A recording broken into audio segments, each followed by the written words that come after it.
dans cette nouvelle émission de Sentez-vous bien. Nous avons le plaisir de recevoir le docteur Franck Paita. Bonjour. Bonjour.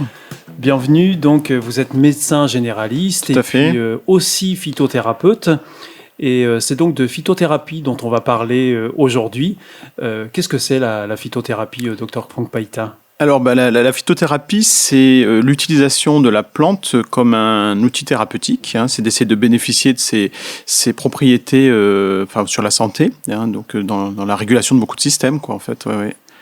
Et donc, cette plante, comment est-ce qu'elle est utilisée sous différentes formes, je crois. Ça peut être tout simplement une tisane, comme ça peut être un extrait assez poussé. Exactement. Alors, c'est ce qu'on appelle l'extraction, en fait. Ouais. C'est extraire les principes actifs de la plante.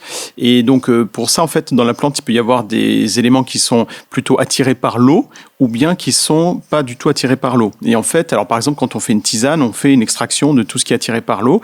On a une certaine quantité des principes actifs et on peut tout à fait faire de la belle phytothérapie par les infusions.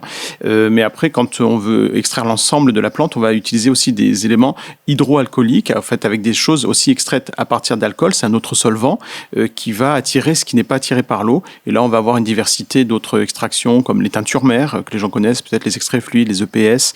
Voilà, on peut faire la plante sèche, la plante fraîche aussi. Vous pouvez utiliser la plante fraîche, tout simplement, voilà, dans le quotidien. Ouais. Donc, ça veut dire qu'il faut avoir une connaissance quand même très grande de ce que les plantes sont. Alors, on va dire oui, c'est vrai que c'est tout un monde.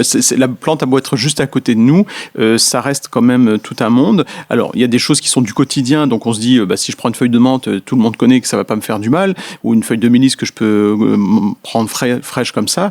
Mais après, effectivement, la phytothérapie, c'est pas parce que c'est justement, comme on dit, naturel, qu'il n'y a pas des bêtises qu'on peut faire. Donc, le mot naturel, c'est un mot piégé, parce que il y a un vrai principe actif, et là, il y a des indications et des contre-indications. D'ailleurs, la phytothérapie remonte à la nuit des temps.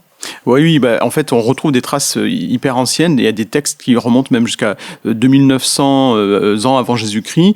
On parle de pharmacopée, des descriptions de plusieurs centaines de plantes avec les indications, les contre-indications. Et donc, c'est aussi loin qu'il y a la nourriture, les maladies, etc. On voit l'utilisation aussi de la plante. Enfin, en tout cas, on la retrouve référencée. Ouais. Et puis, à l'époque, il n'y avait pas de médicaments, donc il fallait bien trouver le moyen de se soigner. Ouais, le terme même médicament, pour eux, c'est anachronique. Effectivement, c'était par d'autres moyens, effectivement, oui, tout à fait. Et d'ailleurs, est-ce qu'une plante est aussi un médicament ? De façon générale, on peut avoir de la plante qui est complètement ornementale sans propriété, ou une plante ornementale qui va être toxique, ou bien une plante qui va être avec des propriétés. En fait, donc toute plante n'a pas des propriétés pharmacologiques et toute plante n'est pas forcément bonne à consommer non plus. Mais celles qui sont utilisées en phytothérapie, c'est un médicament ? On va dire il y a un principe actif qui va agir dedans, mais c'est toute une diversité de principes actifs qui sera différente du médicament moderne où on est plutôt dans l'extraction d'une molécule pour un récepteur. Donc là, on est sur une autre mentalité, en fait. D'accord. Et vous pratiquez la phytothérapie depuis combien de temps, docteur Franck Paita ? Alors, disons, dans mon parcours, au bout quand je faisais la médecine générale, ça faisait déjà 3-4 ans, et je me posais des questions, simplement parce que je manquais d'outils. C'était pas simplement une soif du naturel, c'était plus par manque d'outils. Et donc, j'ai fait un premier diplôme universitaire en 2012, mais après, j'ai fait une deuxième formation, plutôt orientée vers le système neuro-endocrinien, et c'est depuis 2015 que je suis installé et que je pratique, une médecine où vraiment j'intègre au quotidien la phytothérapie, en fait. Et qu'est-ce que ça apporte de plus, justement, dans votre pratique ? Alors, du coup, c'est là où c'est de comprendre quelle est la place entre le médicament et la plante. En fait, on a une diversité dans la médecine du quotidien de premier recours. Il y a une diversité de symptômes qui sont des symptômes fonctionnels, dans lesquels il y a une disproportion entre la gravité du symptôme et l'utilisation de médicaments qui sont souvent puissants pour des symptômes qui sont fonctionnels. Et c'est vrai qu'avec la plante, on va être dans une médecine qui est plutôt de régulation, donc d'accompagnement de l'organisme, plutôt que de blocage de système. Alors, ce serait l'entre-deux entre le médicament et rien, en fait, c'est l'entre-deux. Disons, c'est plutôt c'est difficile de graduer comme ça. C'est plus, moi, ma réflexion, c'est sur la complexité de l'organisme.